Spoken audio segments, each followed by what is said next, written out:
I'm hunted by the law. Sheriff, Wake's running. I'm giving chase. Are you seriously telling me that writer just took out my deputies? A thriller I supposedly wrote is coming true. The genre of the story seems to be shifting. It's turning into a horror story. I was told that Alice had been kidnapped, but that was a lie. We don't have his wife. We don't know where she is. Her purported kidnapper was eaten up by the dark presence before it attacked me.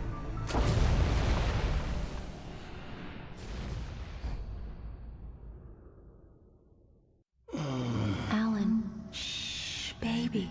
It was just a nightmare. Alice. There you go, Alan. Hartman. I fell. I had to give you a sedative. Don't fight it. You went through another rough period. What? Right now, it's very important that you stay calm. We don't want you to have another episode. You're a patient at my clinic. Have been for a while now. The shock of your wife's death triggered a mental illness. No, you're lying. You're suffering from various symptoms of undifferentiated schizophrenia. Bastard. It's okay, Alan. Just let go.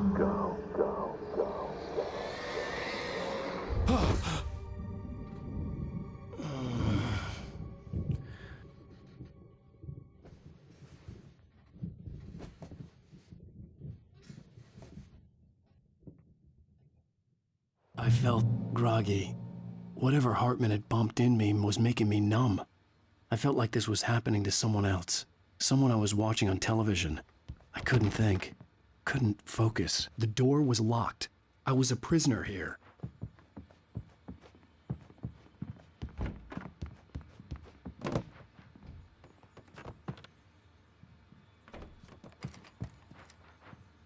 Good evening, Alan. Are we feeling better now? Feeling calm? Yeah. I see you brought your pet gorilla with you. So sure, I'm calm. I get the message. Loud and clear. Quite right. That's the spirit. You're being very brave, Alan. I understand you're confused. I would be more concerned if you weren't suspicious of me. I don't blame you for it. Big of you. Now, why don't you come with me? We'll reacquaint you with my clinic and go over everything you might have forgotten. Little walk and some fresh air? Yes, it will do you good. This corridor is for patients. Most of them aren't here right now. Jack took them out for a fishing trip, except for the ones who are particularly vulnerable, of course.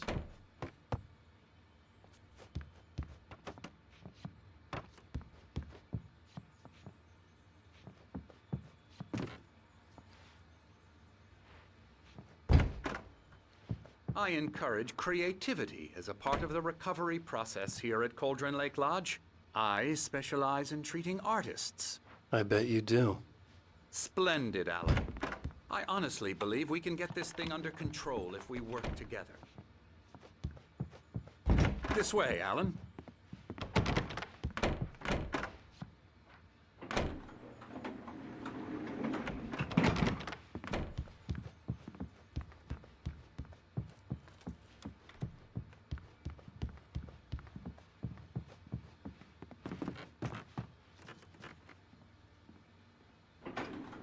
Now, Alan, from past experience with you, I know I need to get right into the heart of the matter as quickly as I can after an episode.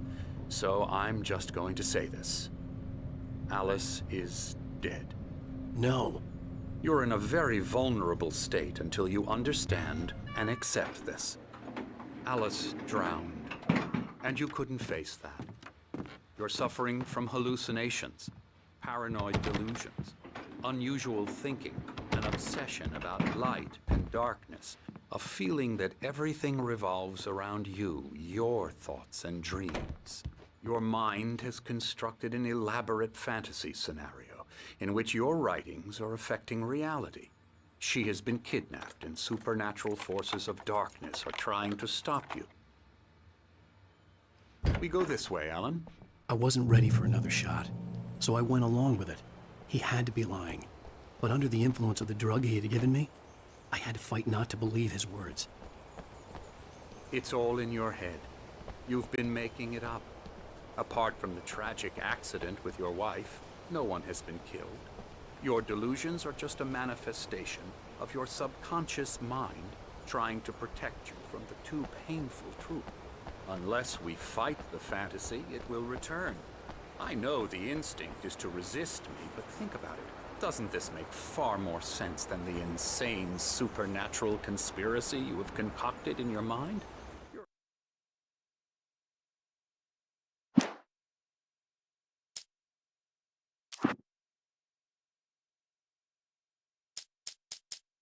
I slammed the door shut right in his smug face. He pleaded for me to open the door. True to form, the asshole actually thought I would obey. I had no sympathy left, no guilt either, not for him. I took him.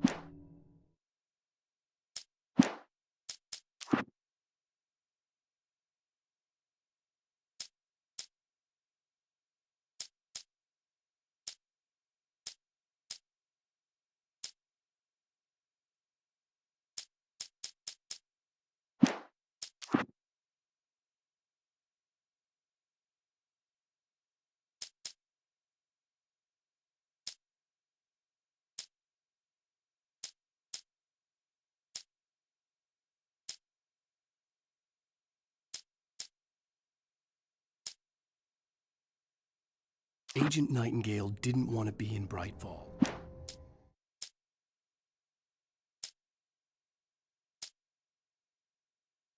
When Barry saw the darkness attack the visitor center, it made him a believer. The men out.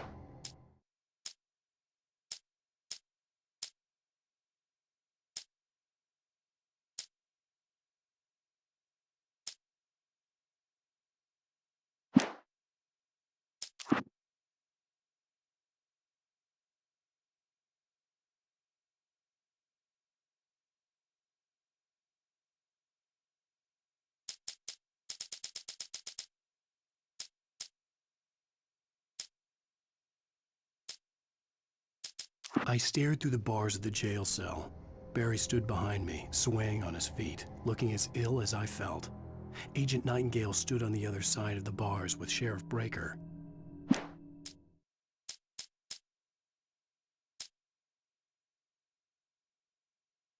I tried to hold on to Alice, but her form melted away.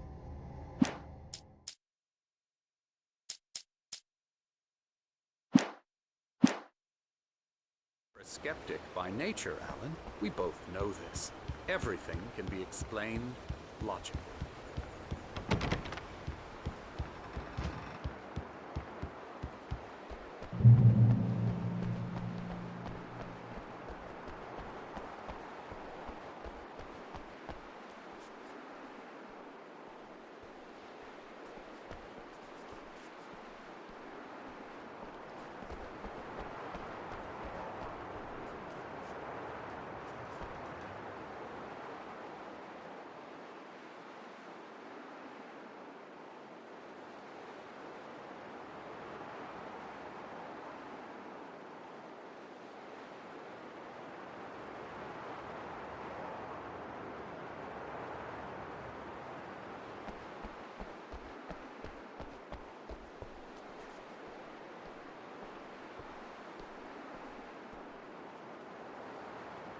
I never get tired of this view.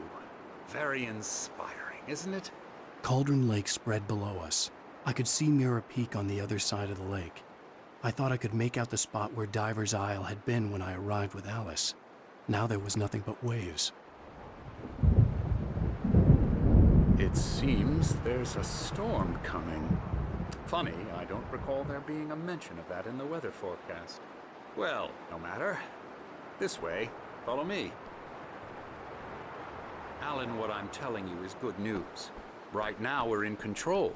Every time you have a relapse, it gets more and more difficult to resurface from the dark depths of your imagination. Not surprising, considering your profession. Imagination is what you work with. After all your nightmares, this should come as an immense relief to you. If it doesn't, why is that? Because I'm lying? or because you don't want to admit that you're not well. It's very natural for you to think of me as your enemy. It's part of the illness. I let him talk. After all, Hartman I'm the obviously one loved trying his to own bring you voice. out of the His world words you've echoed constructed madly for inside yourself. my head. But I I can't dug my do nails it into by the palms of my myself. hands to stay You need focused. to work with me. Once you accept that, we can begin the journey towards your recovery. Come along. Let's go inside.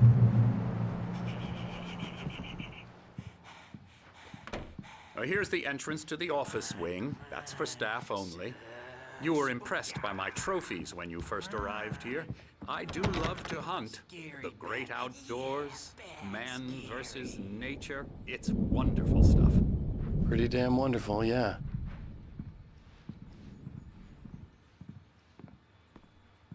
Scary, scary, scary.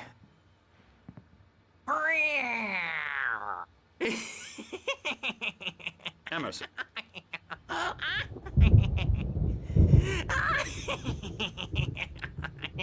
I'm a real bad dream, mister. You should be afraid of me. Don't want to run into me in the night, that's for sure.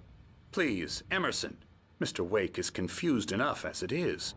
Yeah, you'd like me to go away so you won't be scared. But you can't just decide what kind of dream you have or when you have it. Emerson, Okay. Sorry. Boo. that's Emerson. We're actually making some progress with him, I'm happy to say. He works on Elbow video strike. games. Ooh, yeah. It's trash, of course, but it does Get involve him some to the head. small creative effort, which makes him receptive to my therapeutic methods. No kidding.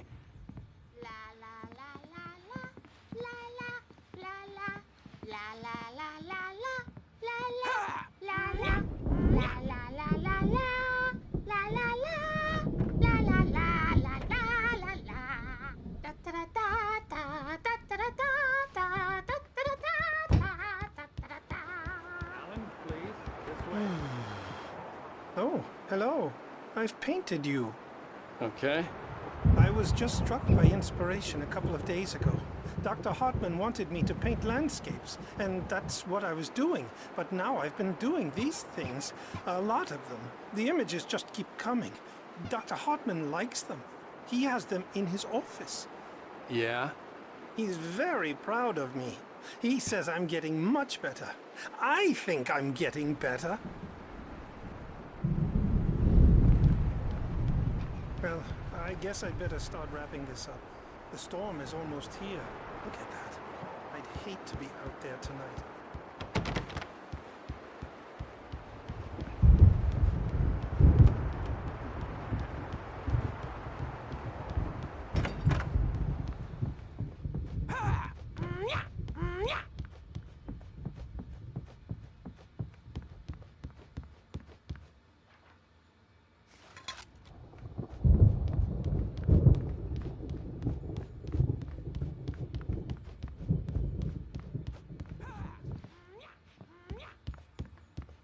Hartman had mentioned that the power had been acting up. Maybe that was the reason for the generator and the work light on the balcony. The generator hadn't been activated, and there was no key.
Now, you might have noticed the typewriter in your room.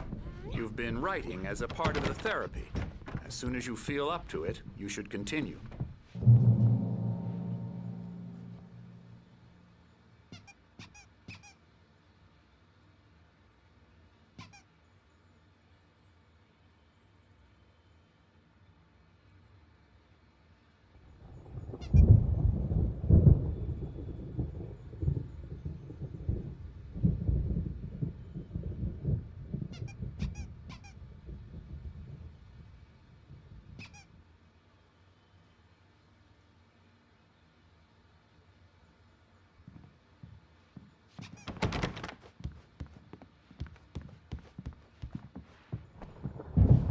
My rheumatism's killing me. There's a storm coming. Oh, what a storm. I hope it wipes this place off the face of the earth. And these two are the Anderson brothers, Odin and Tor. They had how should I put this? A heavy metal band in the 70s and 80s called Old Gods of Asgard. They even adopted new first names to complete the image of Viking gods. After the band broke up, they lived on a farm nearby. They are, well, in advanced stages of dementia. They're well cared for, TLC and all that. There's nothing more that can be done. I'm afraid that the rock and roll lifestyle has left its mark. Oh, that won't do. I'm so sorry to cut this short for now, Alan. The power has been acting up. I'd better go check on it. We'll continue this soon. Meanwhile, when you feel up to it, return to your room and try to write. It really is for the best. Don't you think? I'd like to bash his head in with a hammer. Oh, he'd love to fish out our secrets, but he has no clue. He's not crazy enough. Not crazy like us, Sonny. Yeah! Being crazy's a requirement, Sonny. Who else could understand the world when it's like this? It takes crazy to know crazy. That's the sanest thing I've heard in a while. Zane! You're all right, Tom. Hey, we like him, don't we, bro? He's got to go to the farm. The Anderson farm. Valhalla! We wrote it all down, lest we forget. A crash course. All you need to know to get your head right. You need to find the message. Here, Sonny, here's something for you. Gave me a rash, but I kept it safe from these bastards.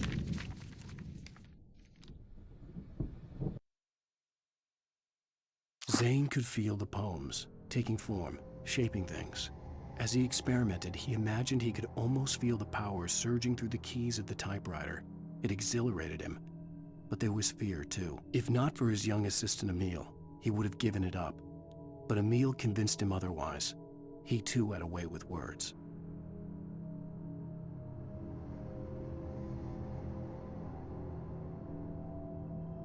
My head was clearing up, or according to Hartman, I was sinking back into the fantasy. I was convinced he was lying to me about everything. Crazy or not, the Andersons made more sense.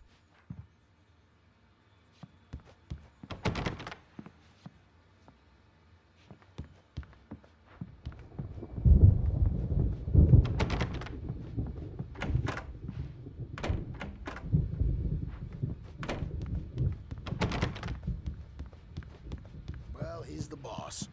I may need a hand here later on, Birch. The storm's bound to make you-know-who jumpy. You know how they get. Gotcha.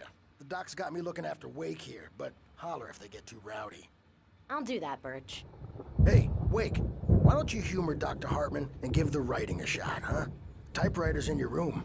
You can get to your room by those stairs, Wake.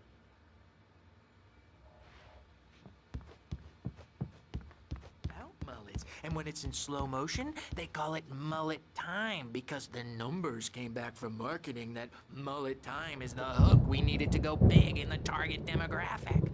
And they're not even kidding. They say it all like serial killers with straight faces and smiles.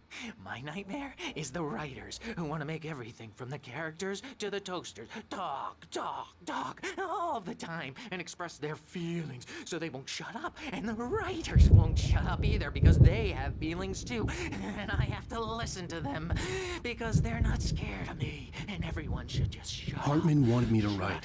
I knew I couldn't, but I figured I should just play along for now. It was the only thing I could do with Nurse Birch watching me like a hawk. I take 2 pills every morning and 1 with every meal and 4 when I go to bed. And that makes me the scariest nightmare of all.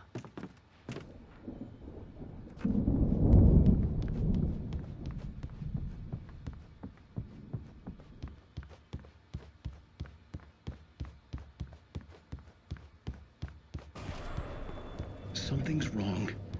I'm not myself. It's hard to think that there's a shadow inside my head. I can only focus on writing. Everything else is a blur.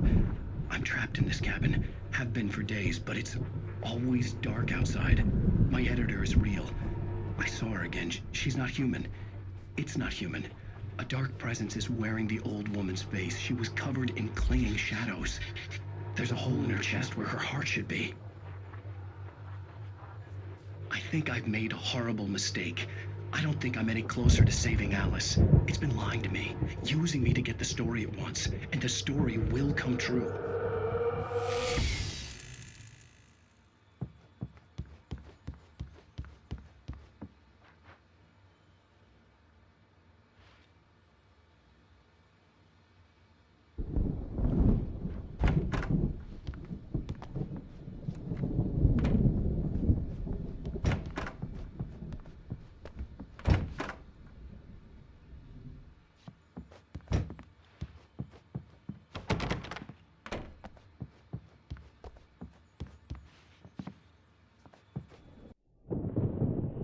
The white glare of the blank page in front of me hurt my eyes. My hands began to shake uncontrollably. Everybody, calm down. Put that down. Bert, I need help. Hey, Wake, you stay here. I'm gonna go see what's up. You just keep doing what you're doing. Be cool, okay?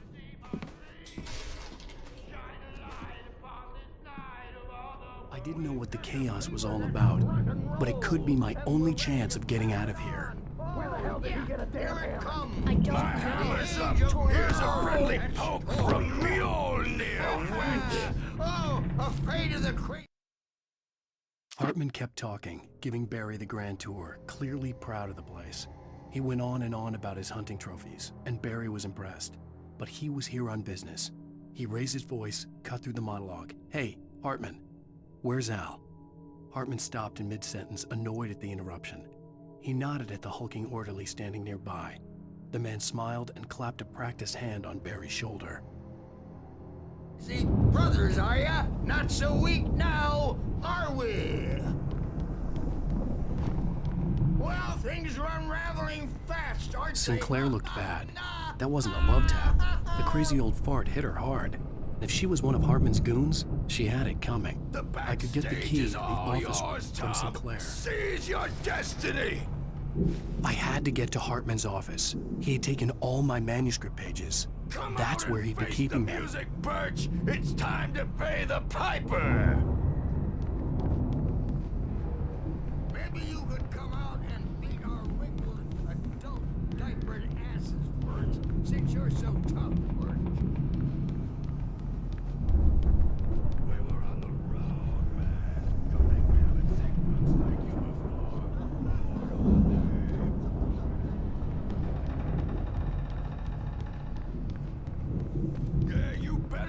Birch, my wrath will break you.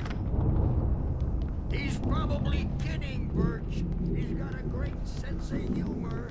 Just ask Sinclair. Oh. Children of the Elder God.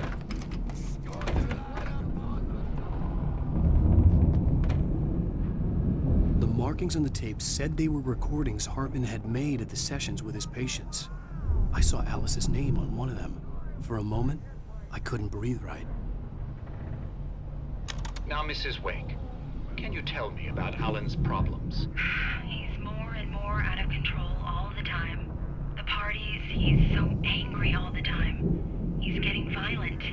Do you mean with you? No, not with me. No, never. Sometimes I almost wish Alan would take a swing at me, because at least that'd lead to a conversation he couldn't just march out of. But no. Alan doesn't really sleep.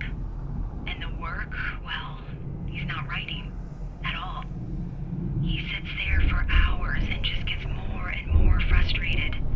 And I can't talk to him. Yes. Tell me, Mrs. Wake, what would you say to him if he'd listen? I don't know. I want to say, I look at you, and it's not you. Just some stranger who resembles you. Looking out from behind your eyes, and I don't like that guy much. And now it's all gonna go to hell. But you don't ever say this. No. I've tried, but he's not listening. He's too deep in his own problems, always going on about something else. I'm so afraid I'm gonna lose him, and we're not even talking anymore. He doesn't let me in anymore. He just keeps me in the dark. I'm so alone here, even when he's home. Please help me, Doctor, because I'm at my wit's end. Well, if you can just get him here, I'll absolutely do my very best. Yeah, but Doctor, you need to be careful with him. He's not just going to listen to you and cooperate. He's the most stubborn man I've ever met. Well, I'll be sure to bear that in mind. Hearing her voice, what she was saying made me happy and sick and guilty all at once. Worst of all, I recognized the words. The phone call from her. It had been a cut-up of this. Just a recording.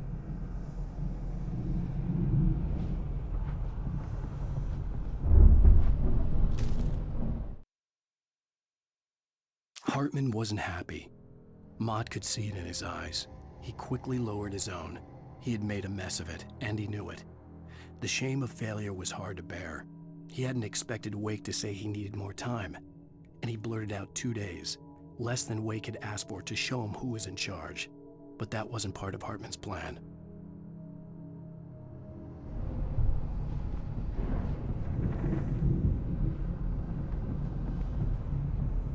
Rudolph Lane's case is interesting. He was completely blocked, and frankly, I was about to discard him as useless. However, once Wake arrived and started writing, something changed in Rudolph. He's producing extraordinary work, increasingly dark pieces. Unfortunately, he doesn't respond to direction at all, and it's my belief that he's not so much a creator as an illustrator, perhaps, a recorder of sorts. I hadn't considered the existence of such a role before, let alone its implications, but the paintings he has produced are informative. At least he's easily controlled and useful. I wish I could say the same about Wake. It's frustrating that the best subjects are always so damn difficult to deal with. I'm buying that. I was tailing Wheeler, and this is the only place he could have gone. That means Wake is probably there too! Agent Nightingale. This is private property, and I will not allow you to disturb my patients. Yeah? I can get a warrant. How would your fragile little patients like that? Oh, I'm thoroughly intimidated by your mighty authority now, Agent. Listen, you smug snob. How would you like it if I busted through this gate and knocked you around a little? Agent Nightingale, first of all, I'm recording this conversation, so you might want to watch what you say. Secondly, you're not dealing with a hick now. I know the law, and if you can get a judge to grant a warrant, I'll be glad to cooperate. But you won't get one. Be advised that any further communications with me are to be made through my lawyer. I don't believe this. Good day, Agent. Yeah.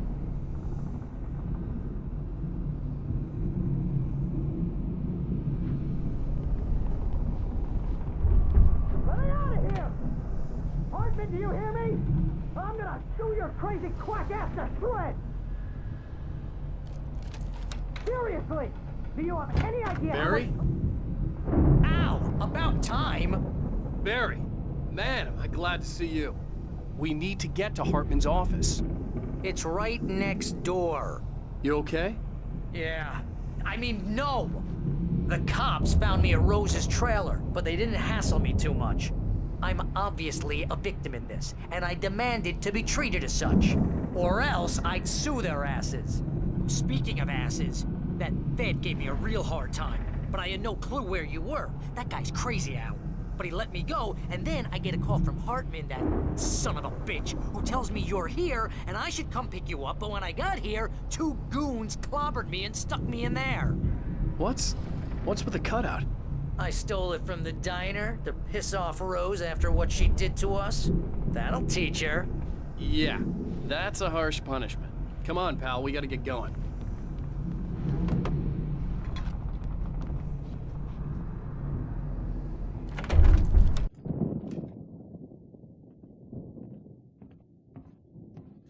These were all the pages I had on me.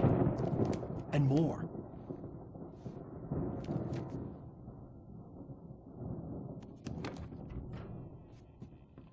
Alan, please. You're sliding back into the... Tell me one more lie and I'll shoot you in the face. Ah, well, it was worth a shot. Really, Wake, come on. Let's work together on this. You have no idea... Hartman, shut up! Barry, get out of here. I'll catch up with you. Get a car. Oh, Al, let's just... Go! Wake, listen to me. This is a mistake. Don't you see? Together we can create something absolutely wonderful. With your ability and mine.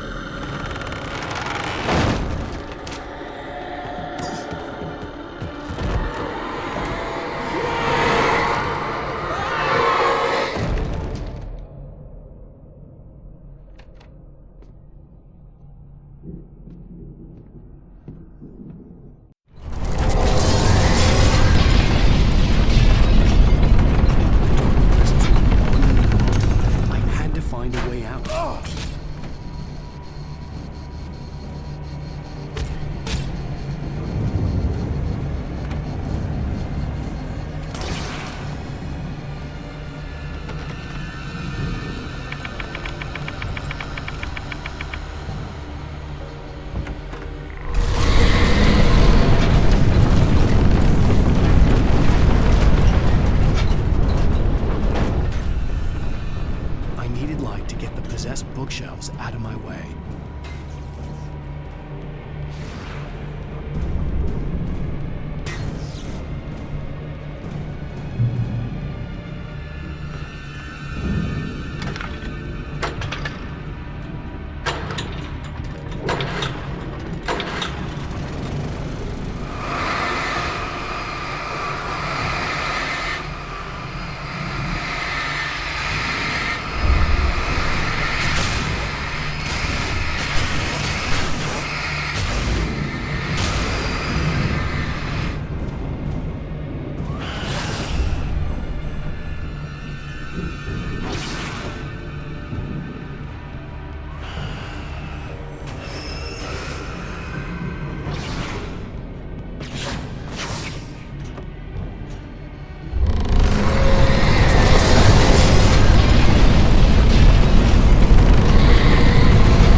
Sometimes, even the simplest things prove impossible. Consider, you get in a car and leave a life behind. Easy. Not tonight. Thanks for the ride, Mark. I'm so glad to be leaving this place. You have no idea. What, Night Springs? Come on, Linda, relax. It's not that bad. Hey, what's that up ahead? Oh, God. There's someone in the road. I think there's been an accident.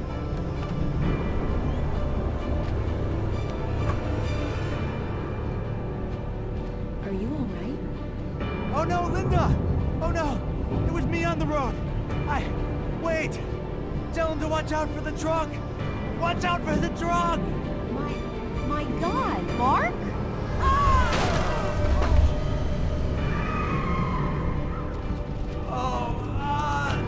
No, please! God, no! Linda! Linda! Thanks for the ride, Mark. I'm so glad to be leaving this place. What, Night Springs? Come on, Linda, relax. It's not that bad. Hey, what's that up ahead? Oh, God. There's someone in the road. I think there's been an accident.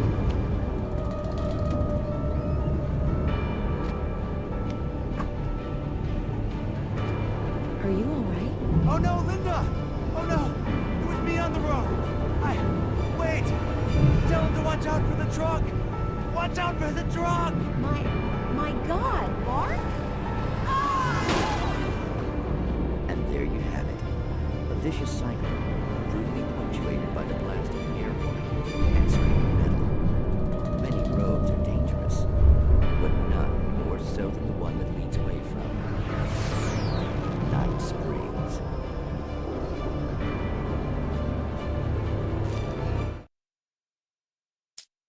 Hartman followed the fall of Alan Wake with his binoculars. When the rider hit the water, he ordered Jack to take the boat to him. The spot was easy to see in the dark, even with all the extra lights in the boat. The flare floated and kept burning even in the water. Jack turned the radio louder as the engine sputtered. The music was rough and clanking, something the Anderson brothers would no doubt have enjoyed. But Hartman chose to ignore it. Wake was finally within his reach.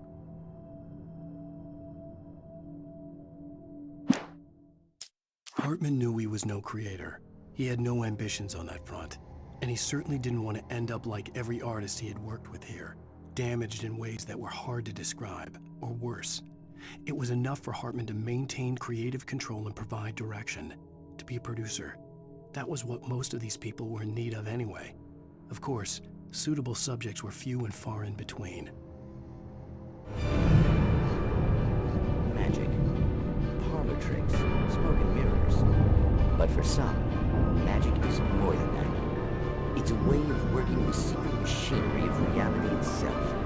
And more than one member of that eldritch brotherhood can be found in Night Springs.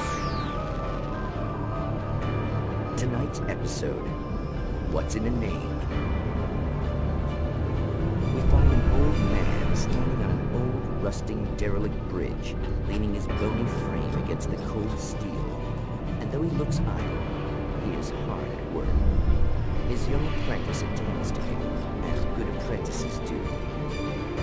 Yes, yes. Coming along nicely. Don't you think, boy? Yes, Magus. Sir, we've been getting some complaints. Are you defacing the bridge? No, I wouldn't do that. Sir, I can see the screwdriver in your hand and the scratches on the steel beams. You've been spotted doing this all over town. Yes, I have been very busy, but I'm no vandal, officer. Exactly what are you up to, sir? He's writing his name on the town. The youngster is correct. I'm writing my name, my whole name, the entire and complete description of my soul on the town. I'm almost done. Yeah? Well, all I see is an old man tagging public property. Oh, I should bow down to the wisdom of your years. Words have power, young man. Names and titles especially. Uh-huh. And, what's your name supposed to be? Tell him, boy. Tell him while I finish the carving. Officer, it's... Say my name, boy. Say it. It's Night Springs, officer. But isn't that... That's the name of the town, isn't it? Yes, it is from now on. Wait, where'd he go? Hey, where is he? Oh, officer. You know where he is, and what he is, don't you? I think you should get in your car and drive away, and remember which town you're serving.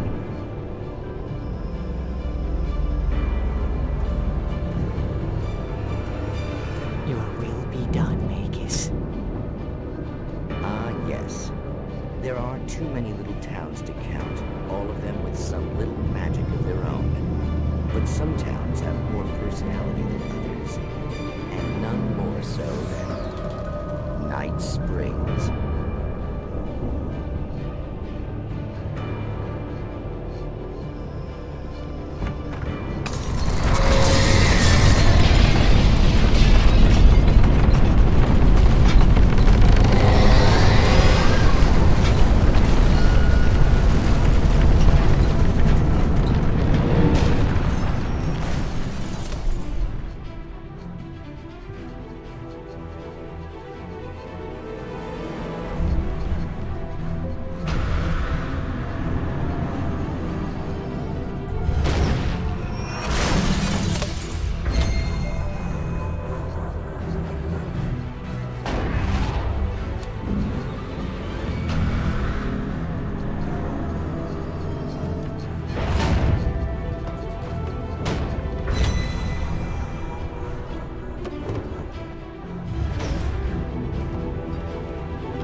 But the gate's locked. You're gonna have to go through the hedge maze over there. Barry, I don't have a light. Take this, Al. Oh, God! Look at the house, Al! Look out!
Jeez, Al!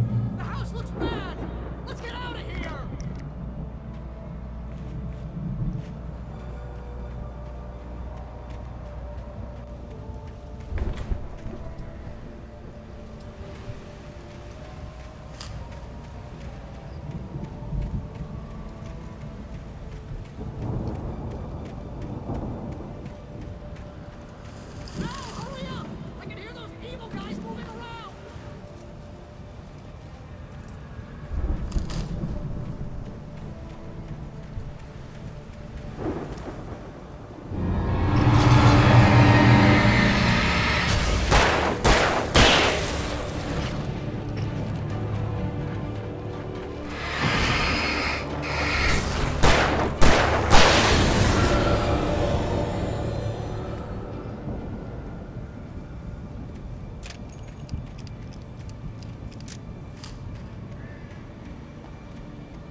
I stared at the Viking paraphernalia that littered the area, surrounding an unlikely centerpiece.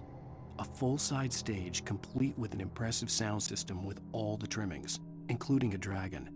It took a special kind of crazy to build something like this in a remote field. When the sky split open with a deafening boom and the music started blasting, it felt strangely appropriate.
Hartman hurried down the corridor. He had disliked leaving Wake when he was surely at his most susceptible to therapy.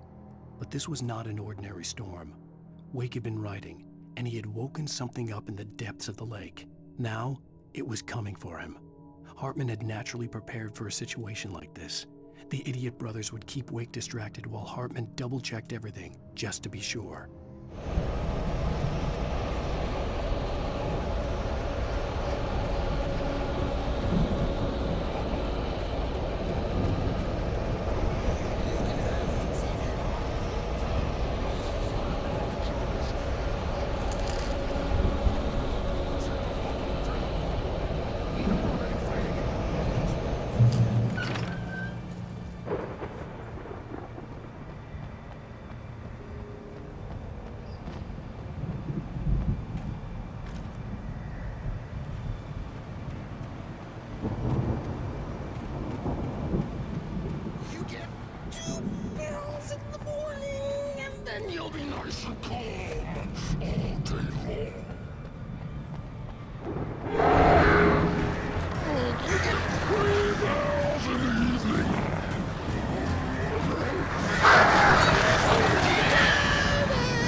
Mott knew that Wake was smarter than him. Wake had more money, a beautiful wife, everything. And Hartman said Wake was important. That made him better than Mott. But Mott was calling the shots now. He'd expected Wake to whimper and grovel, but instead, he seemed willing to fight. Mott knew he'd gotten under Wake's skin, if only Mott actually had his wife. The thought made him shiver.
For the moment, Barry was just glad he had survived the fall. He had been separated from Al, and there was no easy way to climb back up. He told himself he'd be okay in the gloomy forest at night. He would just have to wait for a while for Al to find his way down. Barry turned when he heard the heavy footsteps and saw the movement. The man-shaped shadow lunged at him from the bushes, an axe held high. Barry screamed and threw up his hand. The world exploded.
Hartman watched as Wake's features slackened. The man was bullheaded, no doubt. Even lying on the bed, he'd almost broken Hartman's nose the second time. But with a little time, he could break Wake down. give him proper direction. Wake was easily the most promising subject he had had. Well, since Tom, really. Sleep well, Alan, Hartman whispered with a smile. Let me take care of you. He sniffed hard to clear his throbbing nose, swallowed blood, and barely tasted it.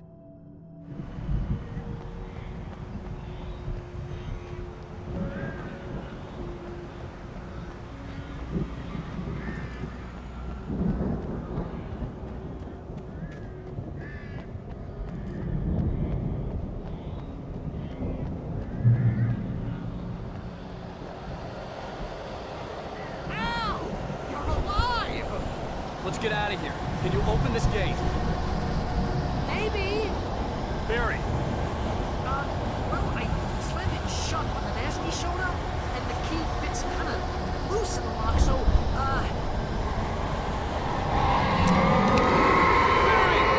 I'll find it. Don't worry about it.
Tell me we're headed for the nearest "You're now leaving Bright Falls. Come back soon" sign. We're going to the Anderson farm. I knew you were gonna say something like that. You know what? You owe me big time for this. When this is through, if we make it, I don't care what anybody says, I'm done with darkness. You're gonna buy me a tanning bed as a gift, and I'm gonna live in it.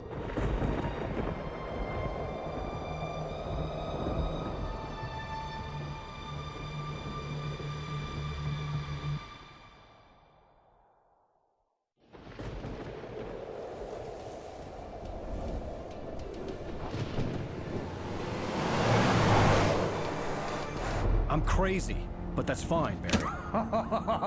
Oh, you got that right, Al. You're barking mad. You are by far the craziest... But maybe that's inevitable when you deal with crazy stuff like this. It helps. This is happening, Barry. Alice, they never had Alice. She's trapped in the darkness at the bottom of the lake, but she's not dead. Al, how can you know that? I know, Barry. I can... Al, No, listen. I can bring her back. I can find her. There's something special about this place. The lake, it does something to the works of art created here. It makes them come true. But there's a catch. The dark presence, whatever that thing is, twists it to its own ends. That's why all of this is happening. It's using my manuscript to take over everything. Al, I believe you. It happened to Thomas Zane before, it happened to the Andersons. I believe you. Crazy or not, you're not delusional. Weird shit's going down. That's a fact. I'm on board, man. I'm with you. The Andersons knew about it, but they were too far gone to tell me with all the drugs they were on. But they wrote it down. There's a message somewhere at their farm, Barry. We just need to find it. Look out!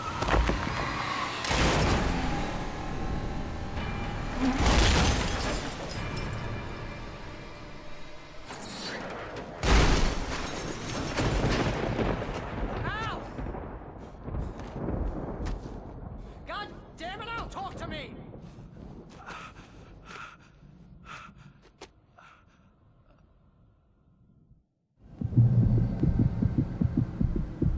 I had lost my gun in the crash. Barry was nowhere to be seen. Barry! Barry! Oh, man, you're okay! Jeez, it's good to hear your voice! I was trying to get out of the car, but the ground gave way. Man, what a drop. Don't worry, your cutout is fine. Forget that. Are you okay? I hit some bushes, didn't get a scratch. There's no way you can climb down, though. It's like a sheer wall. Ah! Al! There's something moving down here! Barry, it's a taken! Use a flare, Barry! Oh! Yeah! Barry, are you alright? I'm good, Al! I'm great! Guess you never messed with anyone from New York City before, huh?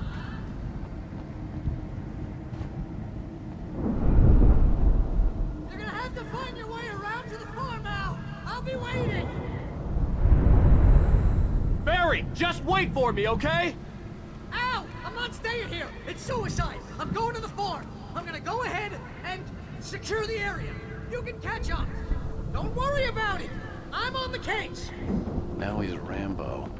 This would turn into a disaster if I didn't catch up with Barry.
When he stopped the car at the Anderson farm, Walter felt relieved. Oblivion was close at hand. The brothers wouldn't miss a jar of moonshine or two in the booby hatch. But then he saw the man on the porch, and he knew who it was. Driving for his life and knowing it was useless, he didn't realize he was crying until he couldn't see the road for the tears.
Crawled over the gate.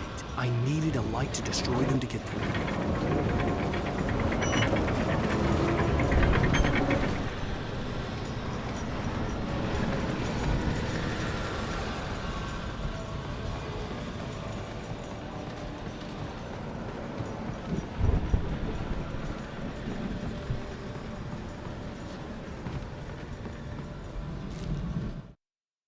Agent Nightingale stared at the passed-out rider. The man was sleeping off one hell of a night. Nightingale felt a stab of envy at Wake's oblivion, but he had a job to do. He put the gun to Wake's head and almost became a murderer. His hand shook and his throat felt tight and dry. Biting his teeth, he tried again to pull the trigger. He lost the nerve. Wake stirred. Nightingale would have to settle for an arrest.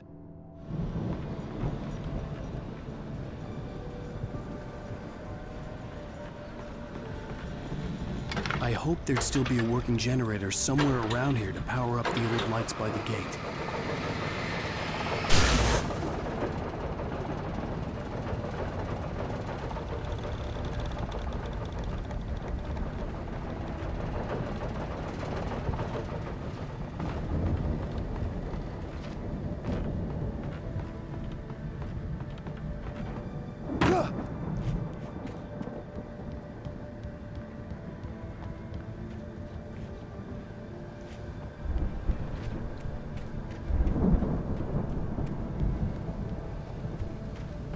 I could sense the movement in the woods ahead.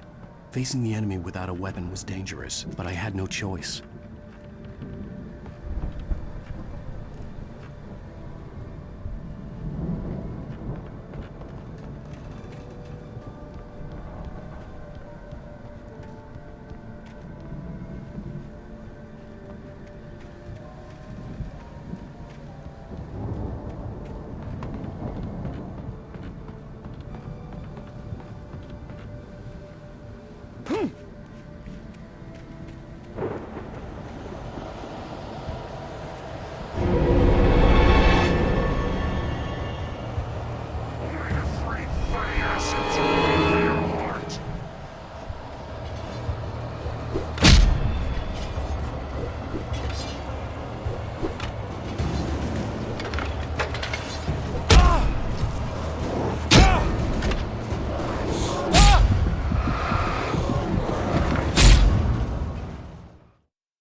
I could sense the movement in the woods ahead.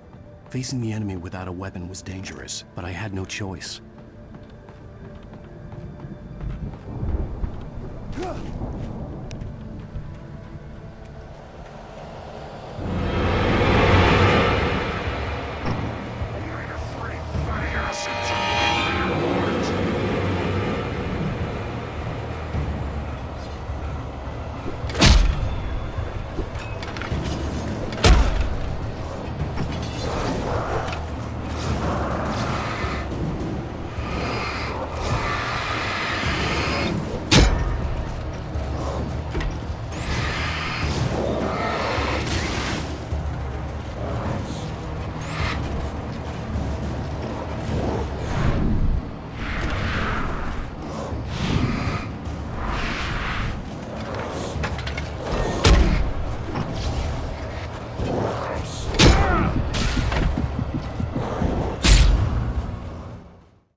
I could sense the movement in the woods ahead.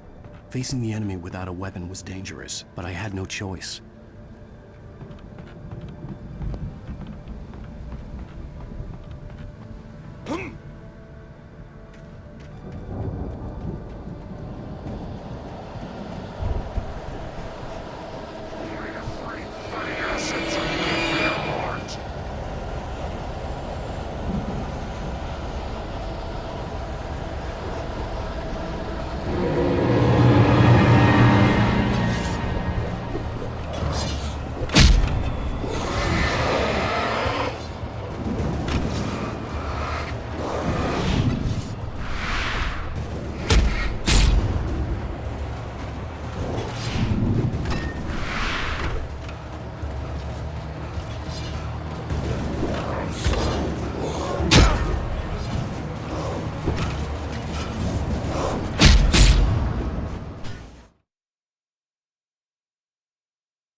I could sense the movement in the woods ahead.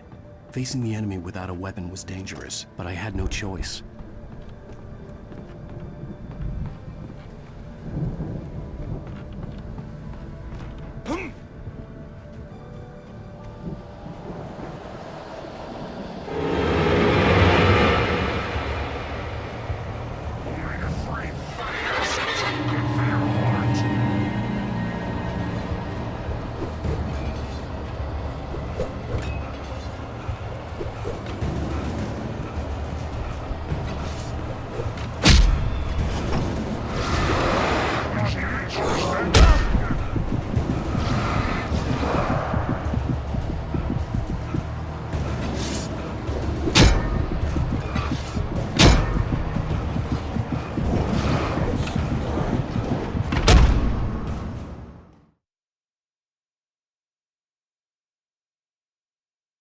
I could sense the movement in the woods ahead. Facing the enemy without a weapon was dangerous, but I had no choice.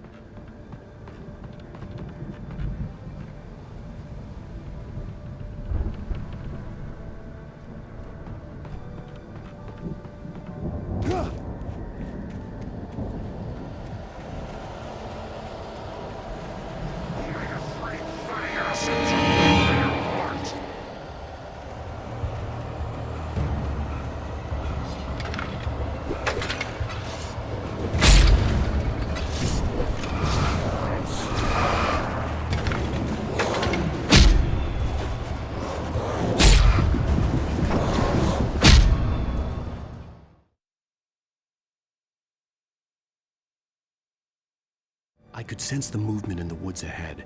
Facing the enemy without a weapon was dangerous, but I had no choice.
Was driving away from the farm, headed in the same general direction as I was.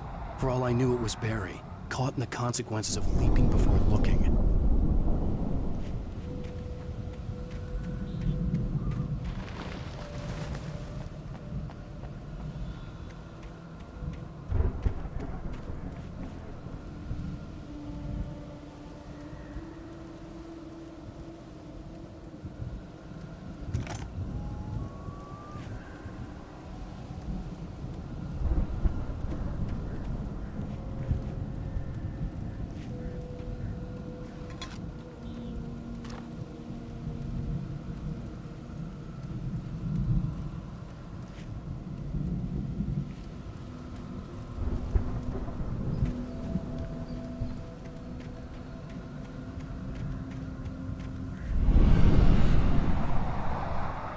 The car was heading for the cabin up ahead.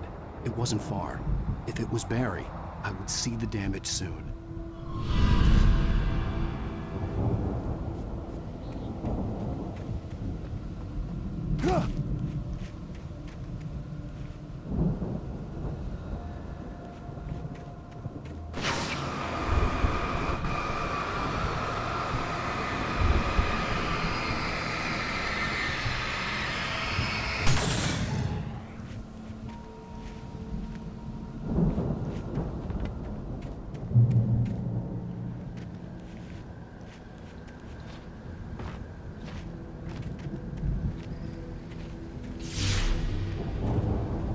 I'm trying to deliver each page to the right time and place. I'm trying to show you how the story goes. I had seen glimpses of the light before. I had seen it in my dream. The dark presence followed the choreography laid out to it in the manuscript, growing stronger and stronger, moving like a storm from one scene of destruction to the next. But it was still bound to follow the story and chained to the dark place it came from. When the story reached the end it longed for, it would finally be free. It was a strange spaceman or a diver in a bulky suit. He was the one who'd been placing the pages on my path.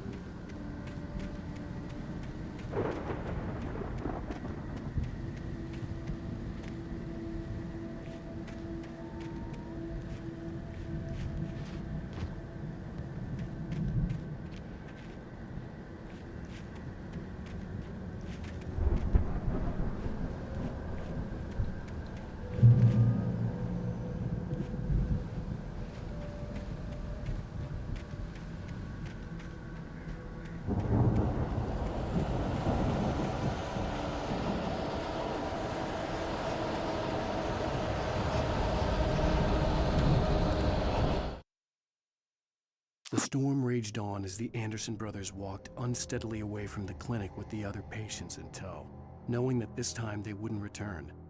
The darkness around them seethed with horrors, but Tor and Odin were unafraid.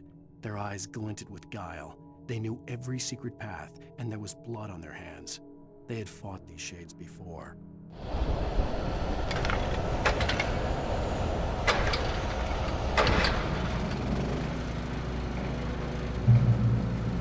Someone had left a gun behind.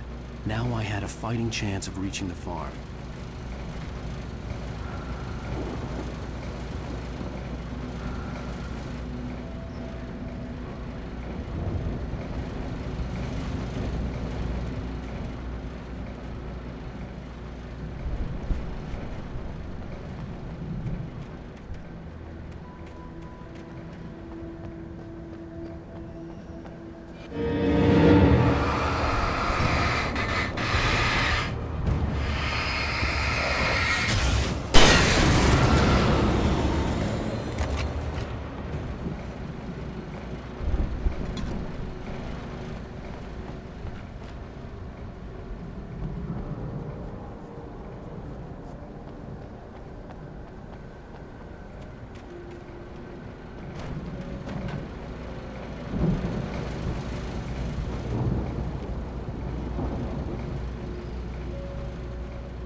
I could see the car, but there was no sight of the driver.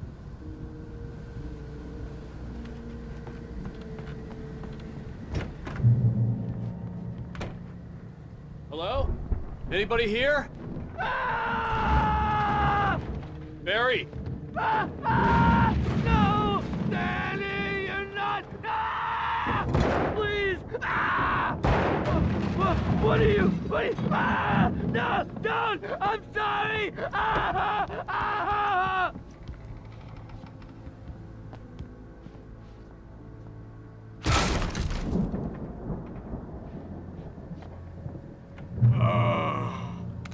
I know you. You were in jail the other day. I went to the farm again for the moonshine, you know? It makes you see. They're not gonna miss it. They're in the loony bin. But my buddy, Danny, I lost him. Something's gone wrong with him. It's not him. Like a real bad follow-up to a real good movie. The best friend's suddenly the bad guy who wrote this crap anyway?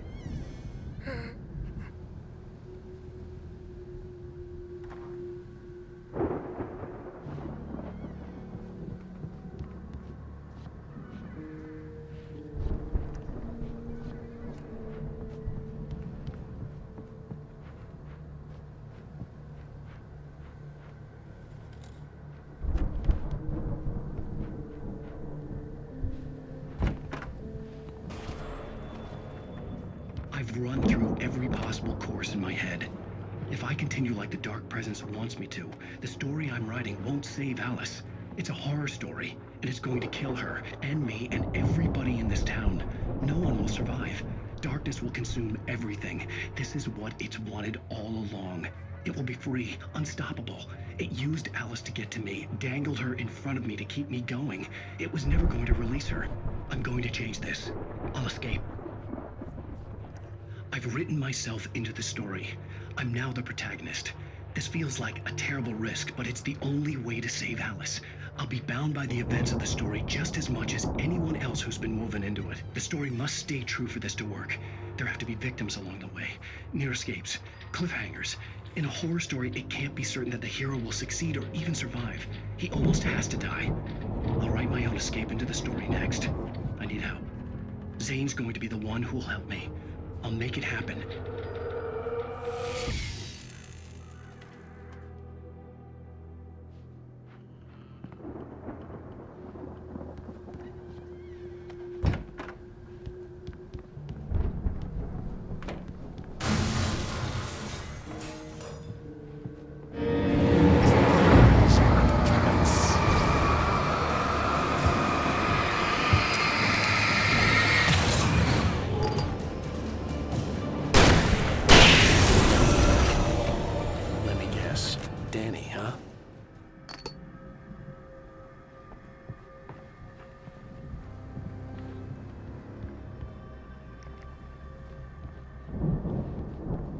The front door was locked.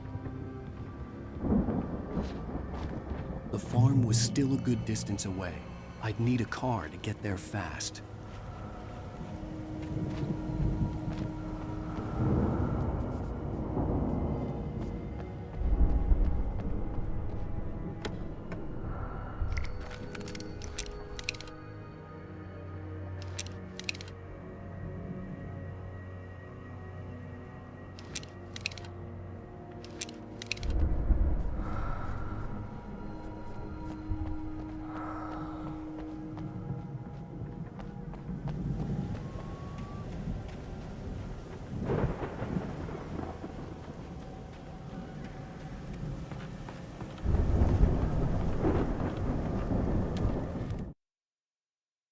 For a moment, Hartman considered strangling the idiot.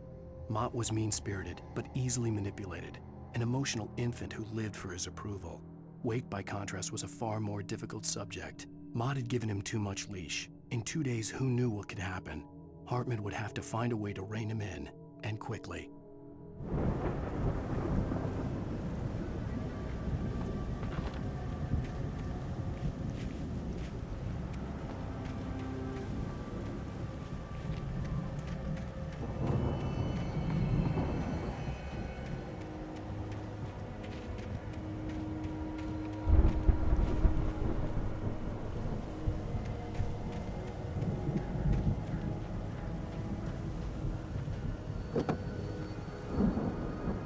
If Barry wasn't up here, he was probably in trouble down at the farm. For a moment, I felt bad for doubting him. After all, I'd made it this far myself. But Barry was Barry.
Well, as I'm sure everyone's noticed, that storm we all felt coming is finally here. The boys at the Weather Service reckon it'll last until morning at the very least. Pertaining to that, let me read that missing persons alert again. The Sheriff's Department's still looking for a Caucasian woman, 30 years old, slim and blonde with blue eyes. She may be lost in the woods, and it's possible she's been injured in a car accident. If you see her, please make sure you get her indoors and call the sheriff. It's bad weather to be caught out in, so if you see someone in the area who maybe looks a little confused, give him a hand, all right? This is Pat Maine on KBF-FM, hoping you're all safe and warm tonight.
I'd known the brothers used to be some kind of rock stars, but it hadn't really sunk in until I saw this stage.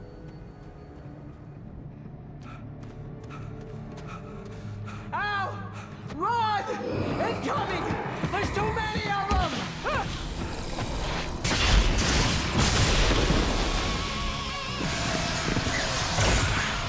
God damn!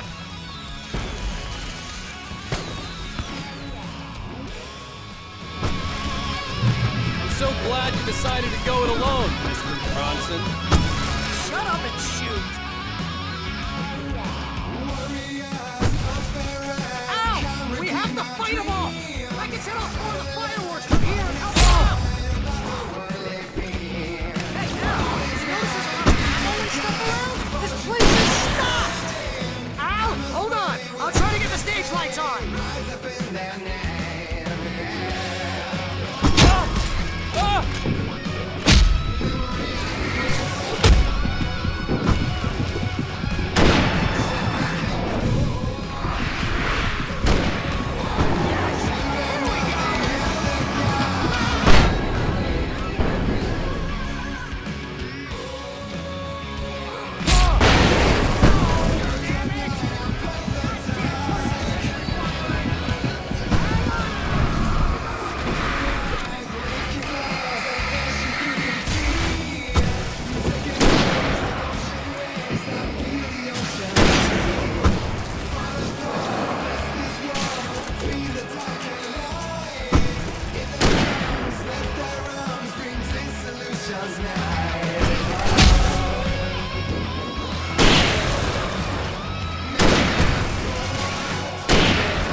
So glad you decided to go it alone, Mr. Bronson.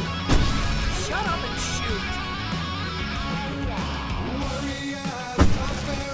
Ow! We have to fight them all! I can set off more of the fireworks from here and help you out! Hey, Al! Did you notice there's a lot of ammo and stuff around? This place is stocked! Al! Hold on! I'll try to get the stage lights on!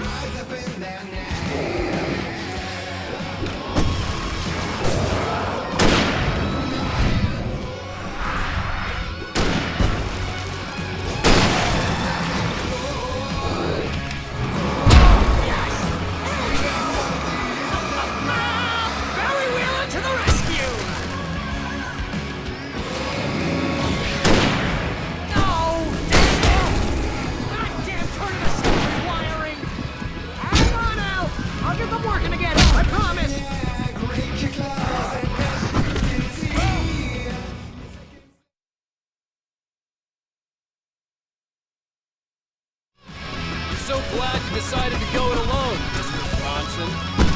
Shut up and shoot! Ow! We have to fight them all! I can set off more of the fireworks from here and help you out! Hey, Al! Did you notice there's a lot of ammo and stuff around? This place is stocked! Al! Hold on! I'll try to get the stage lights on!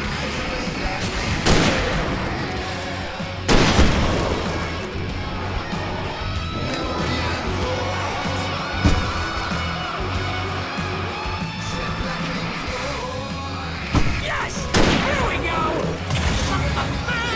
Very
world's rock and roll capital of America.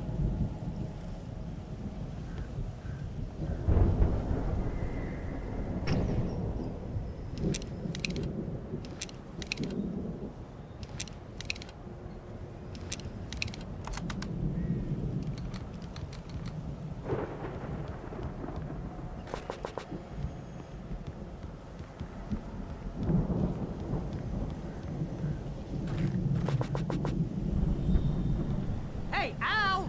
This way to the farm!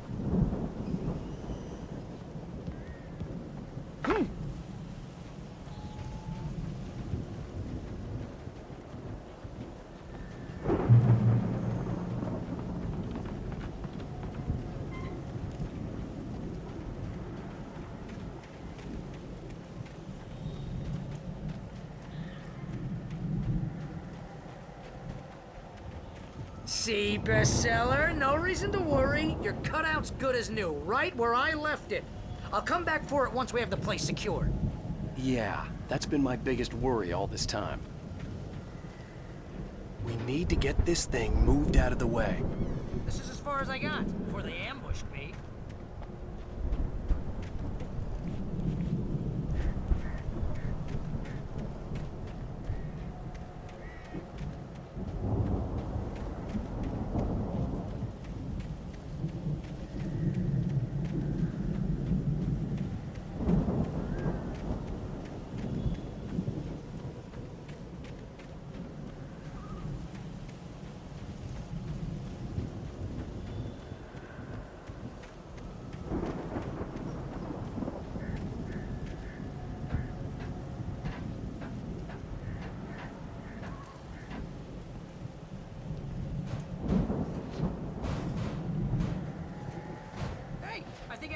Here has something to say.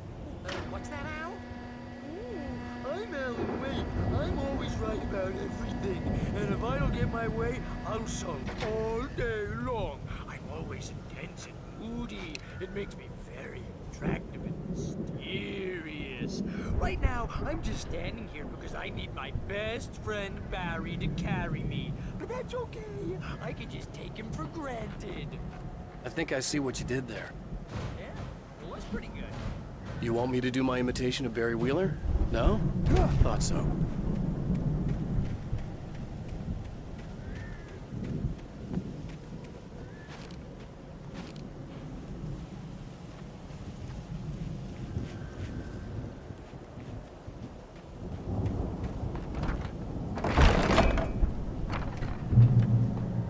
Wow! You look at that thing, Al! They really went all out with this Viking crap, didn't they? Look at all this stuff. They must have done okay for themselves, so how come I never heard of these guys before? Sleep. We all spend a third of our Night dreams in Springs. its soft embrace, Man! somewhere Brings back between memories. fantasy and Hey, oblivion. remember when I got you that gig? But Your dreams first have a way real of writing forcing job. What got you themselves into started? waking life, Was this one of your or vice episodes? versa. In Night Springs. Tonight's episode, The Dream of Dreams. That's by someone else. We join Mr. Jones as he explores the endless dreamscape, only to be brought to a sudden stop by a decidedly mundane situation. A long line of people. Hey, Jones, right? Listen, we're gonna have to wait until His Highness over there is good and ready. Oh, wow. Who's that? You don't know him? What are you, new? He's the guy dreaming us. Well, not just us. He dreams everything. All of this. But wait, no. I'm the one who's dreaming. I'm asleep. Isn't this my dream? Oh, yeah. Sure. Get real, pal. You're just another dream. I'm a dream. You're a dream. The weirdo in the diving suit is a dream. And the girl made of smiles and sunshine is definitely a dream. But I'm pretty sure I'm dreaming this. Well, maybe you're a really confused dream. What am I, a shrink? All I know is I'm going with the smart guys. And they say that's the guy doing the dreaming. Right there. I don't know what that means. It means we keep him happy. No sudden falls. We make sure he has his clothes on when he goes out in public. No chases where the monster is nipping at his heels and he runs like crazy, but his legs don't seem to get him anywhere. None of that. Because if he wakes up in a cold sweat... Yeah, precisely. nicely. So we wait till he wants to move on. Keep things nice and calm. Hey, something's happening here. Yeah? What's that? What? Can't you hear that? Oh, God help us, it's an alarm clock. Oh, it's you, isn't it? Please, man, I got a wife and kids. Please don't wait.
It's 1976. Madness reigns at the Anderson farm.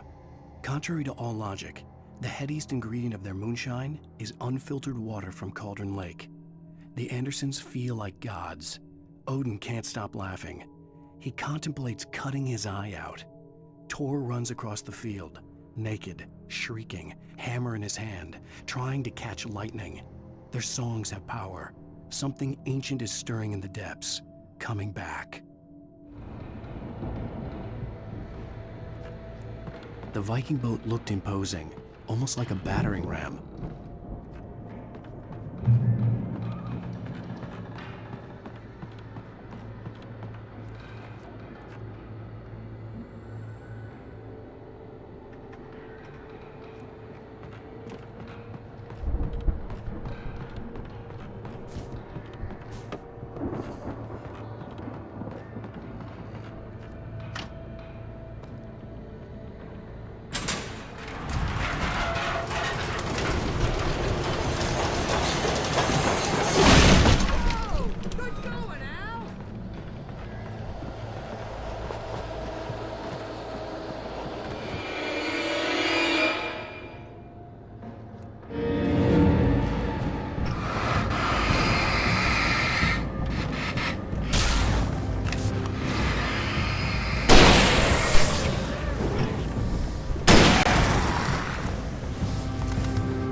I think we can make it through here, Al!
Wow!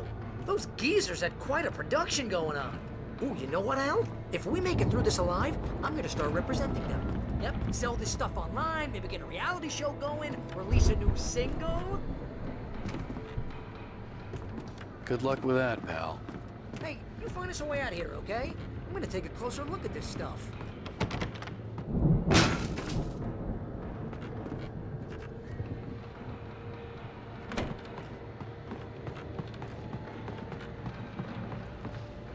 Be careful, Al!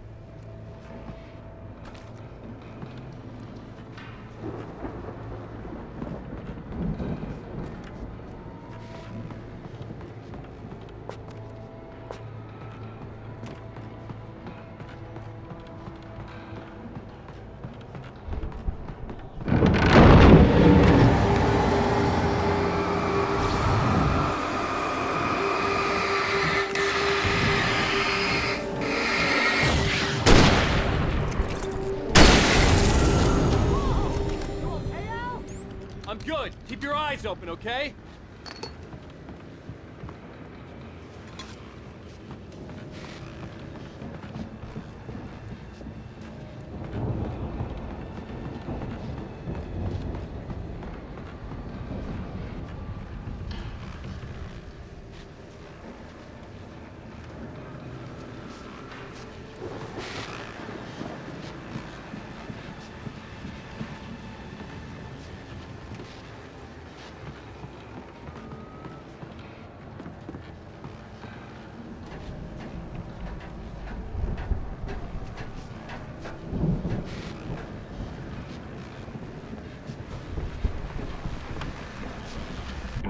As you regular listeners know, I tend to work through the night, but I'm not the only one.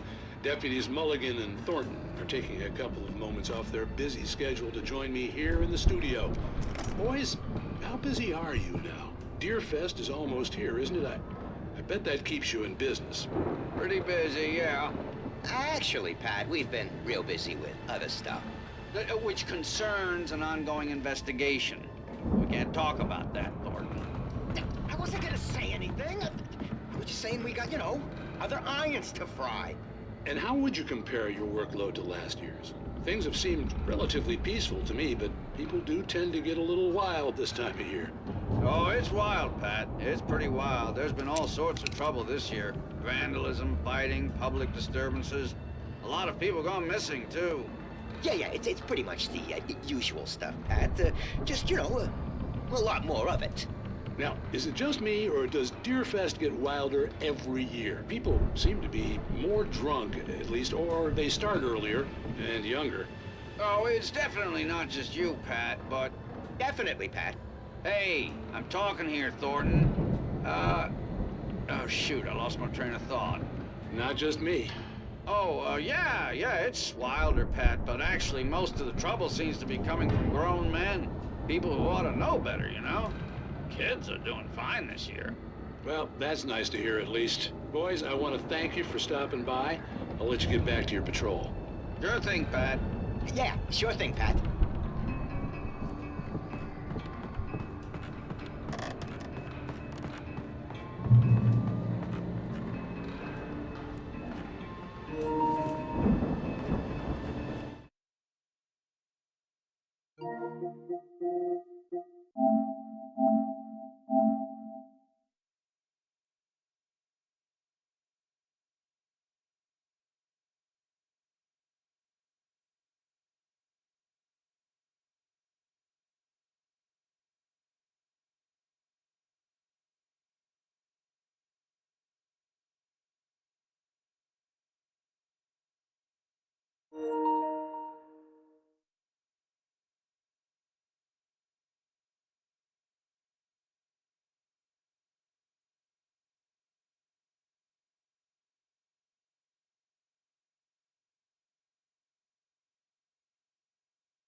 The elevator was dead.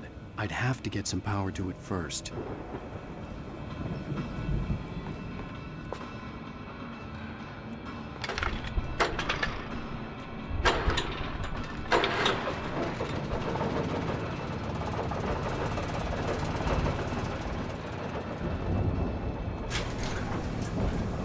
I could see the building that had to be the Andersons' home on the other side of the field. It wasn't far now. I wasn't worried about trusting the ramblings of two burned-out geriatric wrecks. They had the goods.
Al? Is that you out there, buddy? Yeah, it's me. Hang on. Hey, let's go, man.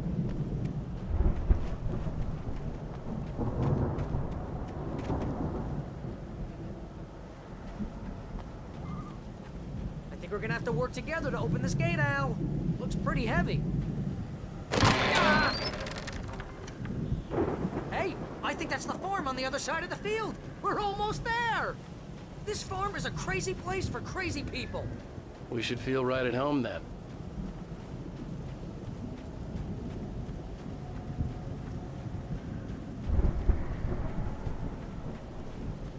Come on, one more gate. Do this thing.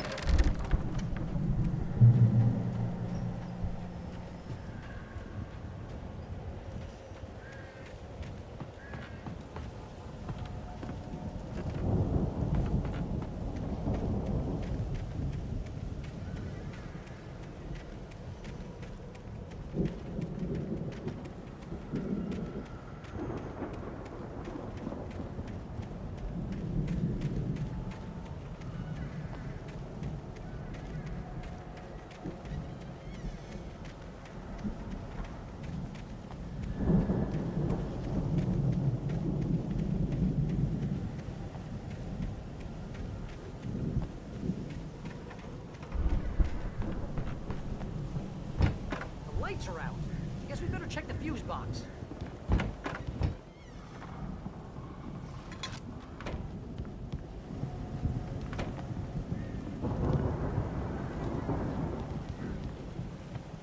The power downstairs was out, but I was sure I could fix that at the fuse box.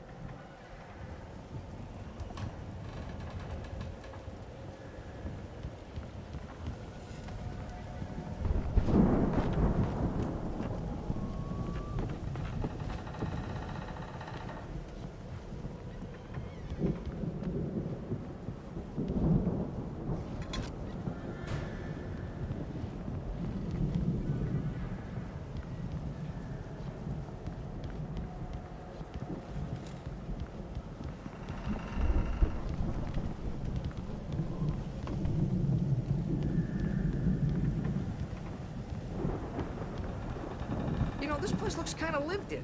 I thought the Andersons were in the booby patch. Come on, Al, let's get the lights on, huh?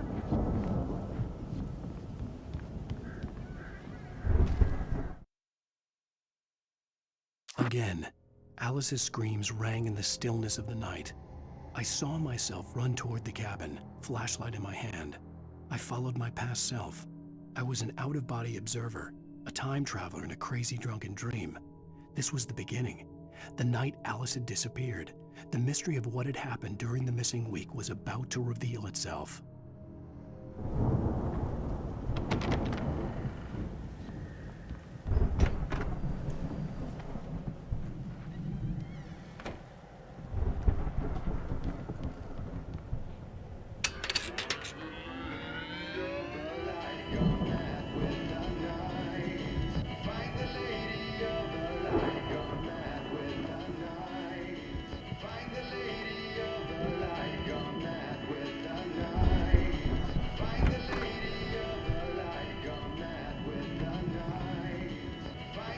Can you hear that, Al? Music? Of course, we need to find where it's coming from. That's the message the Andersons talked about. That's the whole reason we're here. Lady of the Light? Oh, that's gotta be what's-her-face, the crazy lamp lady from the town.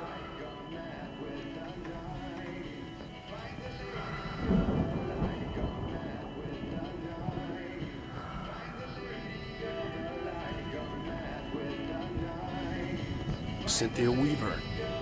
Right! Must be.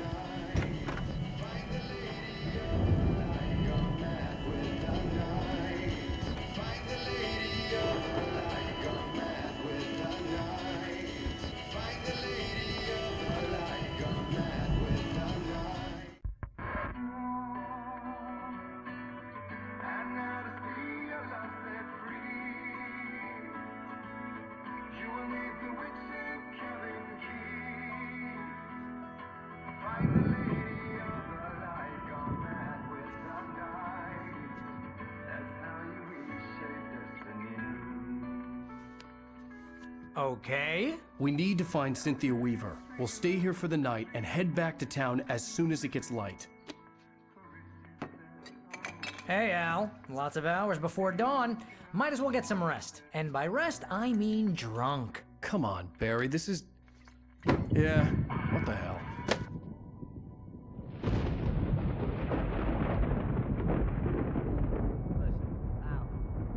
I'm sorry about Alice. No, seriously, because I know we don't get along, but we're gonna find her, right?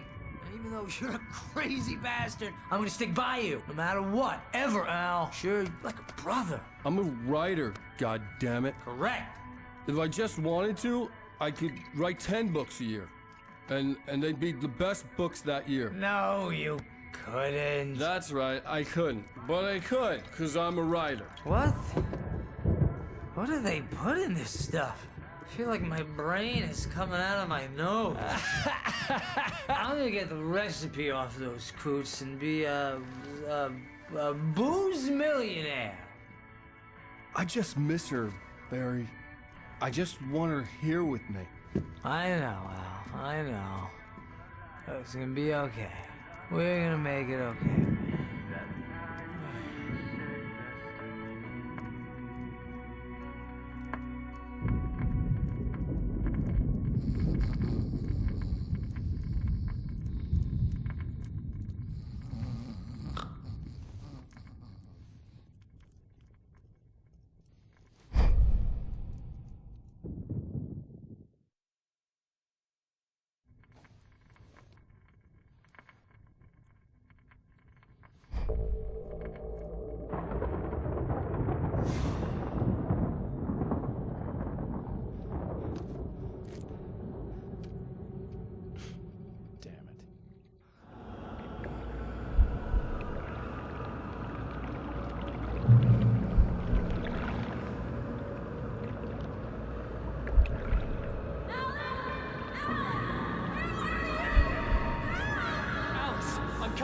Whatever power had brought me back to this night at the lake was also stopping me from leaving. I had no choice but to see it through, to find out what had happened. It was a crazy, drunken dream, and yet it was more than that.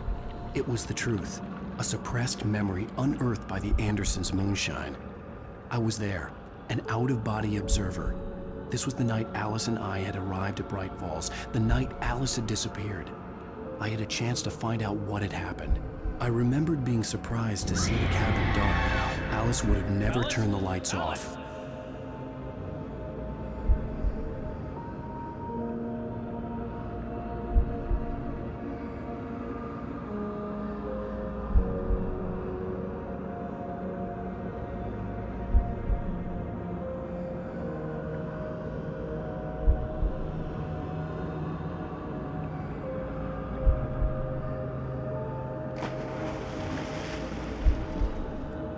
I remembered thinking I caught a glimpse of her form underwater, sinking into the darkness.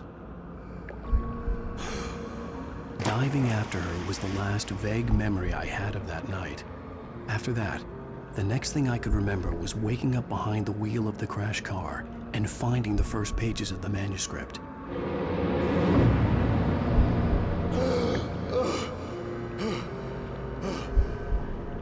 I couldn't find her in all that blackness. I must have thought she drowned.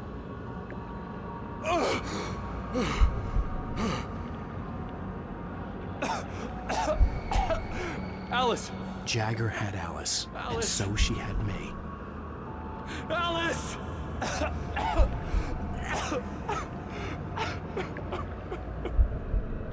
I'd been easy prey. Look at the cabin. Is there someone in the window? Alice? Maybe she didn't drown after all. Maybe she's inside. Alice! Yes.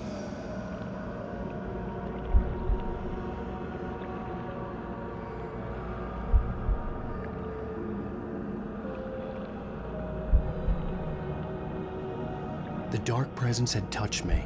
She had dug her nails into my brain and used me, made me her puppet.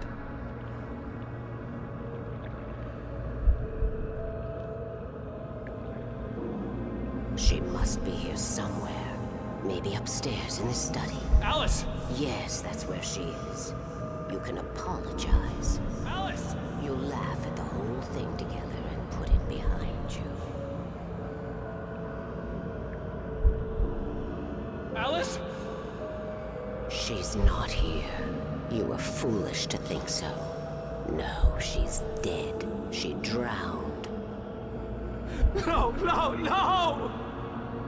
It's your fault your wife is dead. You are guilty. All she wanted was to help you right. You killed her. Oh, hush. There's still hope. Cauldron Lake is a special place. Here, you have the power to change things. She wanted you to write. I will tell you what to do.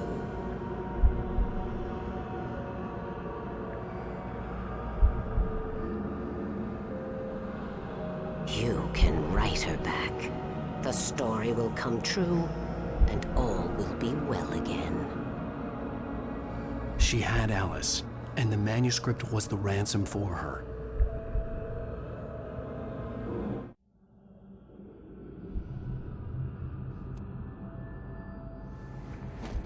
Yes. All right.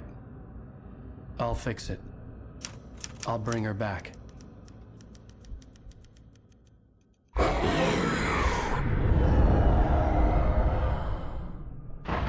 No. I wrote it. I remembered it all now. In the dark, I'd written for days, a week, almost a complete manuscript of a novel entitled Departure. Jagger had been my editor, whispering in my ear, making sure that the unfolding story would make her more and more powerful. I thought I was saving Alice. Even with the cobwebs she put in my head, some part of me had been aware enough to write my escape into the story, to bring a light into the cabin to release me before I could finish, to interrupt the horror story before the ending, where darkness consumed everything and everyone. Zane was weak and far away. But I had written him into the story, and his light had been enough to set me free. It isn't here now. I'm here because it was written. I brought the light to set you free. You must hurry. It will know I'm here. It will be back soon. It stole the skin of my barber a long time ago. She looks so old.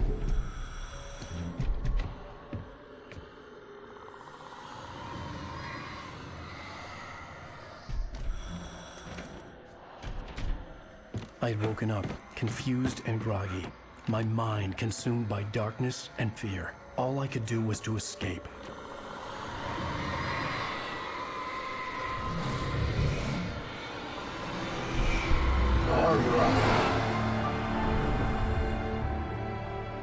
The week spent in the cabin had taken its toll. I was barely conscious and fading fast. It had to have cost Zane terribly, thrown him even deeper into whatever dark place he now haunted. But he had managed to weaken the dark presence, kept me safe that night.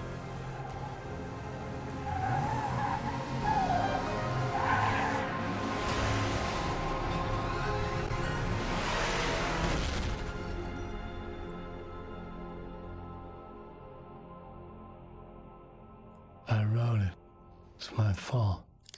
That's right, James Joyce. It's your fault, and you're gonna pay for it.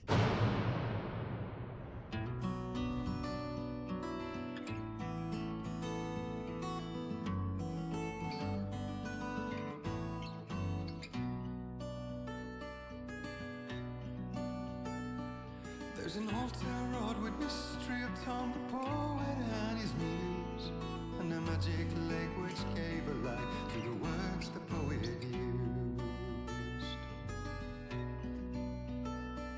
Now the muse she was his happiness, and he rhymed about her grace, and told the stories of treasures deep beneath the blackened waves. Till in the stillness of wonder, and still in its mystic crown, the muse she went down to the lake, and in the waves she drowned. And now to see your love set free, you will need the witch's cabin key. Find the lady of the light, gone mad with the night. That's how you reshape destiny.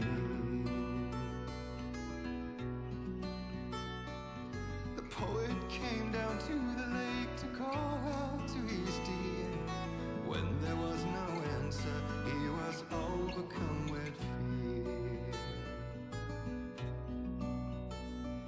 He searched in vain for his treasure lost, and too soon the night would fall, and only his own echo would wail back as his call. And when he swore to bring back his love by stories he'd create, nightmares shifted in their sleep in the darkness of the lake. And now to see your love set free,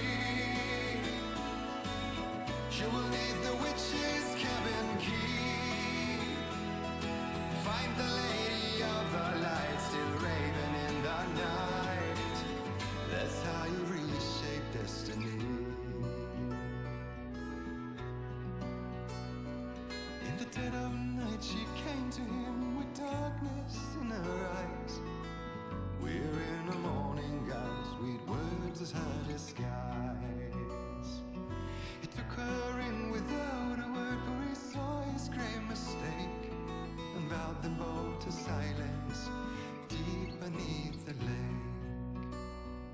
Now if it's real or just a dream, one mystery remains, for it is said on moonless nights they may still haunt this place.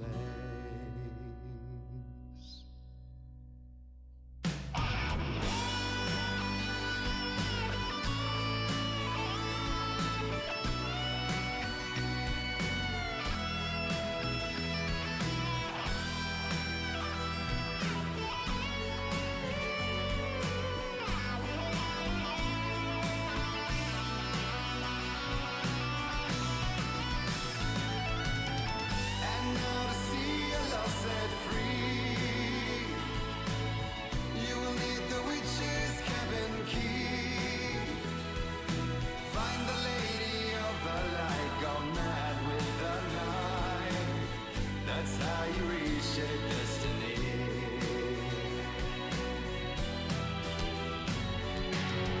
And now to see your love set free, she will lead the witch's cabin key. Find the lady of the light, still raving in the night. That's how you reshape destiny.